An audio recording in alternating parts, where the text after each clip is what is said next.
Halo semua, pada kesempatan kali ini kita akan membahas materi biologi tentang sistem reproduksi. Kita akan bahas yang pertama sistem reproduksi pada pria. Kita lihat dari gambar, organ reproduksi pria paling luar ada skrotum yang membungkus di dalamnya ada testis. Selanjutnya di bagian atas testis ada epididymis, kemudian ada saluran sperma atau vas deferens. Kemudian di dalam sistem reproduksi pria terdapat 3 jenis kelenjar. Yang pertama ada kelenjar Cowper, kemudian ada vesica seminalis, dan ada kelenjar prostat. Selanjutnya di sini kita lihat ada vesica urinaria atau kantung urin. Kemudian ada ureter, saluran dari ginjal menuju kandung kemih atau vesica urinaria. Kemudian kita lihat bagian terluar lagi ada penis, di dalamnya terdapat uretra. Saluran uretra pada laki-laki itu fungsinya sebagai saluran untuk mengeluarkan urin dan juga saluran untuk mengeluarkan sperma. Sekarang kita lihat organ reproduksi pada manusia. Yang pertama ada skrotum atau kantung testis, fungsinya untuk melindungi testis. Di skrotum ini terdapat 2 jenis otot.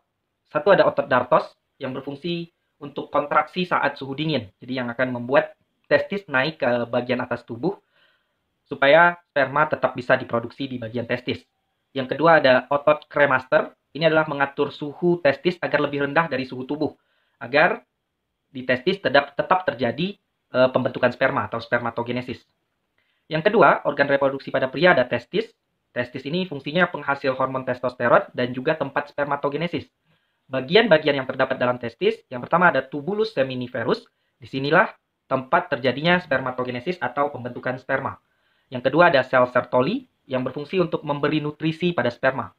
Yang ketiga ada sel Leydig mensekresikan hormon testosteron atau hormon yang nanti akan memunculkan sifat kelamin sekunder pada pria.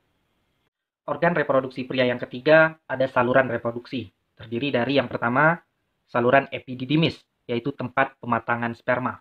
Kemudian ada vas deferens, fungsinya atau merupakan saluran dari epididymis ke vesica seminalis untuk menyalurkan sperma. Kemudian ada uretra. Uretra pada laki-laki itu berfungsi sebagai saluran kelamin, mengeluarkan sperma, dan juga saluran urin. Organ reproduksi yang keempat pada pria yaitu penis, berfungsi sebagai alat kopulasi atau alat senggama. Di dalam penis ini terdapat pembuluh darah yang akan terisi menyebabkan terjadinya ereksi. Pembuluh darahnya itu ada 2 jenis.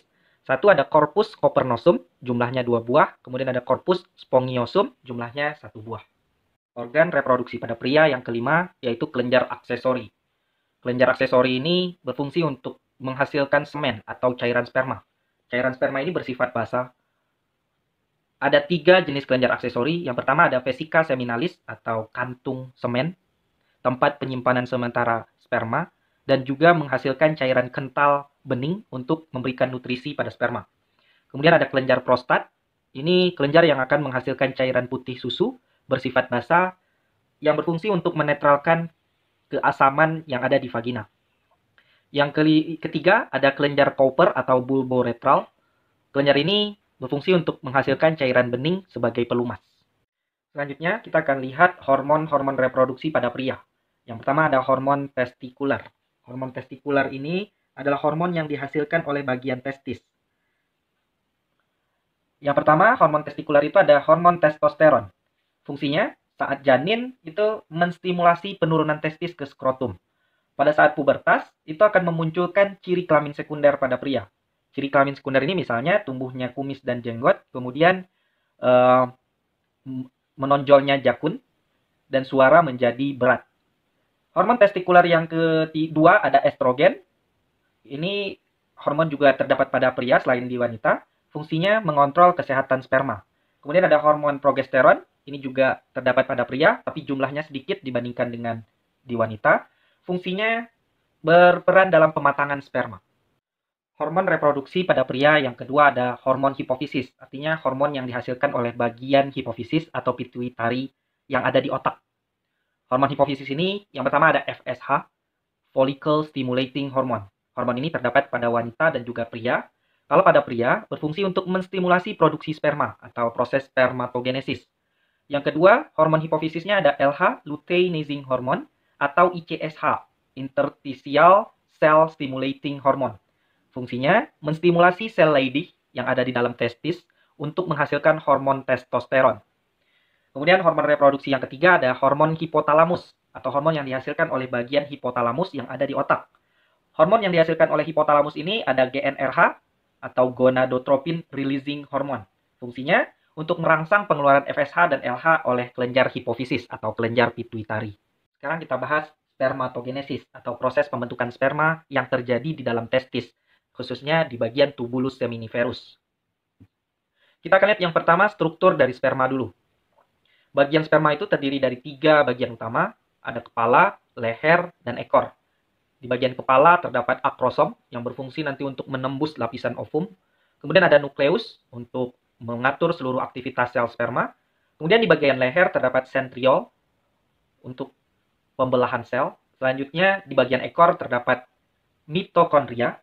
Mitokondria ini fungsinya adalah untuk pembentukan ATP atau energi. Kemudian ada ekor yang berfungsi untuk berenang di dalam cairan sperma. Sekarang kita lihat proses spermatogenesis atau pembentukan sperma yang terjadi di dalam testis, terutama di bagian tubulus seminiferus. Proses pertamanya ada spermatogonium yang berkromosom 2N atau diploid, membelah secara mitosis membentuk spermatosit primer yang masih berkromosom 2N atau diploid. Kemudian spermatosit primer ini akan mengalami meiosis, di mana meiosis ini terdapat 2 kali pembelahan. Pembelahan meiosis 1 itu akan membentuk spermatosit sekunder dengan kromosomnya sudah N atau haploid. Kemudian masing-masing spermatosit sekunder ini membelah dengan proses meiosis 2 membentuk spermatid, dan ini kromosomnya juga N atau haploid. Kemudian masing-masing spermatid ini dari 4 buahnya akan masing-masing membentuk spermatozoa dalam proses diferensiasi. Dalam mempelajari spermatogenesis, kita akan mengenal 2 istilah, ada spermiogenesis, yaitu pematangan spermatid menjadi spermatozoa, atau nama lainnya proses diferensiasi, perubahan spermatid kemudian menjadi spermatozoa. Yang kedua ada spermiasi, merupakan proses pelepasan sperma ke epididymis.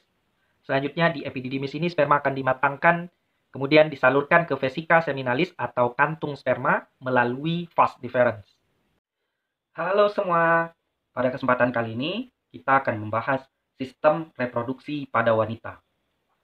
Kita lihat dari gambar organ-organ reproduksi pada wanita. Yang pertama, paling bawah ada vagina, kemudian naik ke atas ada cervix, kemudian ada uterus atau rahim. Selanjutnya ada oviduk atau tuba fallopi, atau bahasa Indonesianya disebut dengan saluran telur. Selanjutnya ada fimbriae yang berfungsi untuk menangkap ovum yang sudah matang. Kemudian yang terakhir ada ovarium atau indung telur. Sekarang kita lihat organ reproduksi pada wanita beserta fungsinya. Yang pertama ada ovarium atau indung telur.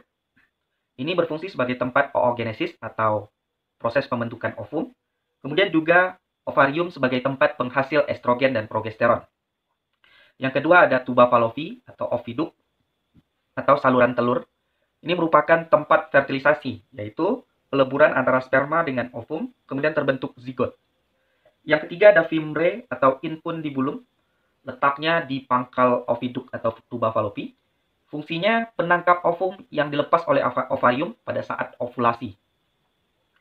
Keempat ada uterus atau rahim, fungsinya sebagai tempat implantasi, yaitu tempat berkembangnya zigot dan pertumbuhan janin. Dan di uterus ini terdapat dinding bagian luar disebut perimetrium, kemudian dinding bagian dalam disebut endometrium. Yang kelima, ada vagina, berfungsi sebagai organ kopulasi atau organ senggama, dan juga sebagai tempat jalan keluarnya janin. Kemudian organ reproduksi pada wanita yang keenam ada vulva atau pudendum. Ini merupakan bagian paling luar dari organ reproduksi pada wanita. Di bagian ini terdapat mons pubis. Bagian mons pubis adalah bagian yang ditumbuhi oleh rambut. Kemudian ada labia atau bibir mayora dan minora. Labia mayora itu adalah bibir yang berukuran tebal, dan minora ini adalah bibir tipis. Selanjutnya ada klitoris. Di bagian klitoris ini adalah bagian yang paling sensitif karena banyak terdapat saraf-saraf. Selanjutnya ada vestibula. Di vestibula ini terdapat kelenjar Bartholin sebagai penghasil lendir untuk melumasi saat berhubungan senggama. Selanjutnya ada uretra, dan yang terakhir ada mulut vagina. Sekarang kita lihat hormon-hormon yang berperan dalam reproduksi wanita. Yang pertama ada hormon estrogen, dihasilkan oleh ovarium. Fungsinya yang pertama memunculkan ciri kelamin sekunder pada wanita, Misalnya pembesaran payudara dan pinggul, kemudian tumbuhnya rambut di beberapa bagian tubuh tertentu. Yang kedua, fungsi dari estrogen yaitu memulai penebalan dinding rahim. Hormon yang kedua dari hormon reproduksi wanita yaitu progesteron, dihasilkan juga oleh ovarium. Fungsinya mempertahankan penebalan dinding rahim atau endometrium dan menghambat kontraksi uterus atau kontraksi rahim. Yang ketiga ada hormon FSH dan LH. Kedua hormon ini dihasilkan oleh hipofisis atau kelenjar pituitari yang ada di bagian otak. FSH atau follicle stimulating hormone berfungsi untuk menstimulasi pertumbuhan atau perkembangan folikel. Yang kedua ada LH, luteinizing hormone. Hormon ini berperan pada saat ovulasi atau pelepasan ovum. Hormon reproduksi pada wanita yang keempat ada GnRH atau gonadotropin releasing hormone. Dihasilkan oleh hipotalamus. Fungsinya menstimulasi atau merangsang hipofisis agar mengeluarkan hormon FSH dan LH. Yang kelima ada HCG atau Human Chorionic Gonadotropin, dihasilkan janin pada hari ke-10 kehamilan. Fungsinya untuk mempertahankan kadar estrogen dan progesteron di ovarium. Yang keenam ada laktogen plasenta, dihasilkan oleh bagian plasenta. Fungsinya yang pertama merangsang pertumbuhan kelenjar mamae atau kelenjar susu. Yang kedua memberi energi bagi ibu. Hormon yang ketujuh ada tirotropin chorionic, dihasilkan oleh plasenta. Fungsinya untuk meningkatkan metabolisme ibu hamil. Hormon reproduksi wanita yang kedelapan ada relaksin. Fungsinya untuk relaksasi serviks atau leher rahim saat melahirkan bayi. Yang kesembilan ada hormon prolaktin, berfungsi untuk produksi ASI atau air susu ibu. Yang ke-10 ada oksitosin, fungsinya yang pertama kontraksi otot polos saat melahirkan. Kemudian yang kedua berfungsi merangsang pengeluaran ASI. Yang ke-11 ada CRH atau corticotropin releasing hormone, dihasilkan oleh plasenta.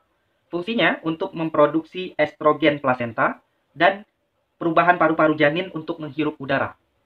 Yang terakhir atau yang ke-12 ada hormon prostaglandin, dihasilkan oleh uterus atau rahim.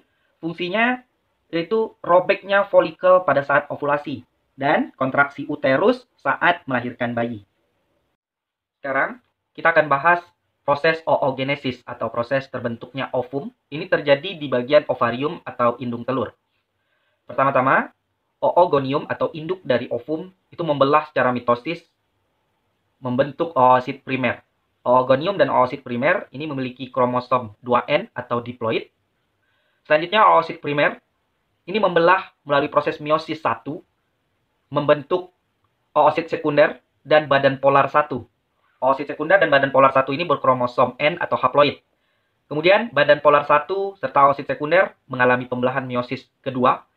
Badan polar 1 membentuk badan polar, 2 buah badan polar. Kemudian oosit primer membentuk 1 badan polar dan 1 ootit. Kemudian ootit itu akan berkembang menjadi 1 ovum. Sedangkan 3 badan polar 2 ini akan melebur di dalam tubuh wanita. Perbedaan oogenesis dan spermatogenesis. Jika spermatogenesis dari 1 sel induk membentuk 4 sperma, sedangkan oogenesis itu hanya dari 1 induk, sel telur akan menghasilkan 1 ovum saja yang akan siap untuk dibuahi. Sekarang kita bahas menstruasi yang terjadi pada wanita. Menstruasi ini merupakan siklus yang terjadi lebih kurang 28 hari sekali. Siklus ini terdiri dari 4 fase utama. Yang pertama ada fase praovulasi atau proliferasi. Pada fase ini terjadi pembentukan folikel. Folikel ini adalah cikal bakal yang akan menjadi ovum. Selanjutnya, di fase praovulasi ini, hormon FSH atau follicle stimulating hormone itu tinggi. Di fase ini juga estrogen mulai dihasilkan. Karena estrogen mulai dihasilkan, maka endometrium atau dinding rahim itu mulai menebal. Fase kedua dari siklus menstruasi adalah ovulasi. Pada fase ini terjadi pelepasan ovum.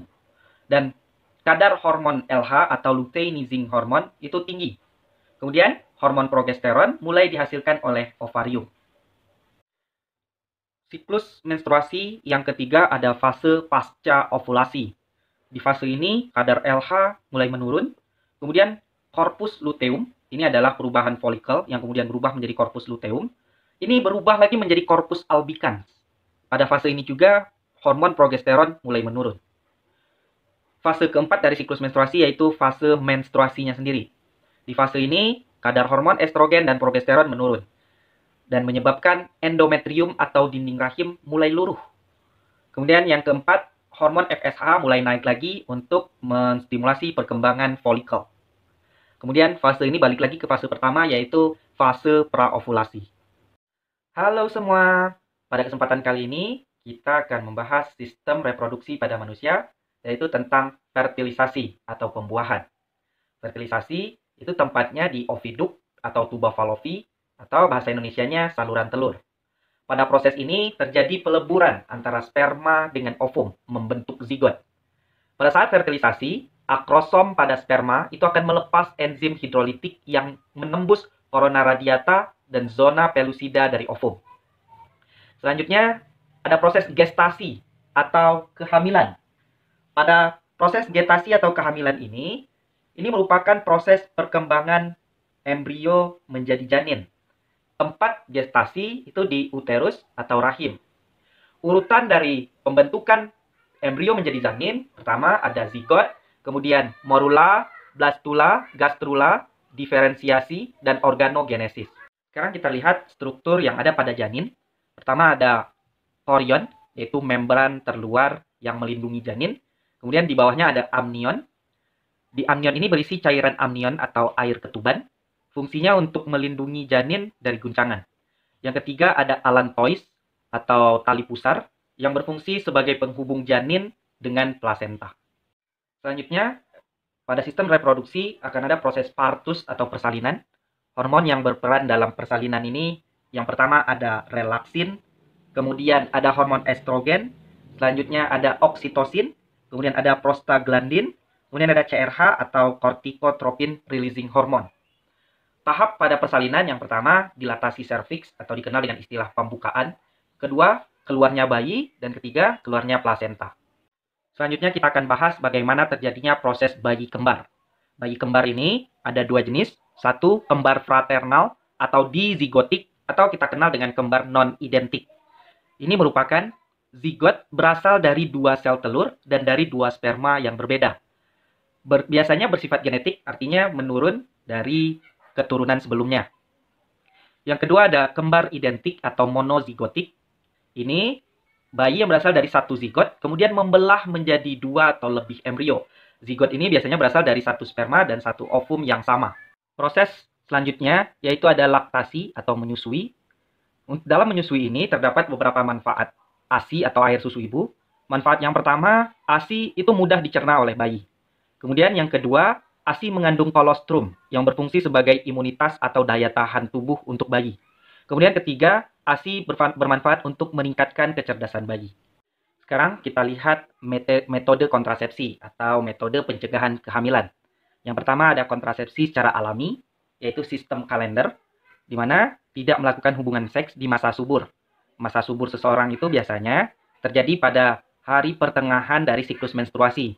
Misalnya kalau siklus menstruasinya 28 hari, maka masa suburnya lebih kurang di hari ke-14. 2 hari sebelum hari ke-14 dan 2 hari setelah hari ke-14. Yang kedua ada coitus interruptus, yaitu pengeluaran sperma di luar vagina. Kemudian kontrasepsi yang ketiga ada kimiawi, ini menggunakan zat-zat kimia, bisa berupa jeli, busa, krim, pembunuh sperma. Kemudian ada kontrasepsi mekanis, misalnya ada kondom untuk pria maupun kondom untuk wanita. Kontrasepsi yang kelima yaitu ada sterilisasi. Sterilisasi ini ada dua jenis, ada vasektomi, ini adalah proses pemotongan vas deferens yang dilakukan pada pria. Kemudian ada tubektomi, itu pemotongan oviduk atau tuba Fallopi pada wanita. Kontrasepsi yang keenam, mencegah ovulasi atau lepasnya ovum. Yang pertama, untuk mencegah ovulasi ini menggunakan pil KB. Kemudian yang kedua ada implan atau susuk. Yang ketiga ada suntikan atau suntik KB. Dan yang terakhir ada IUD. IUD ini sebagai penghambat implantasi. IUD itu biasanya ditanam di bagian rahim.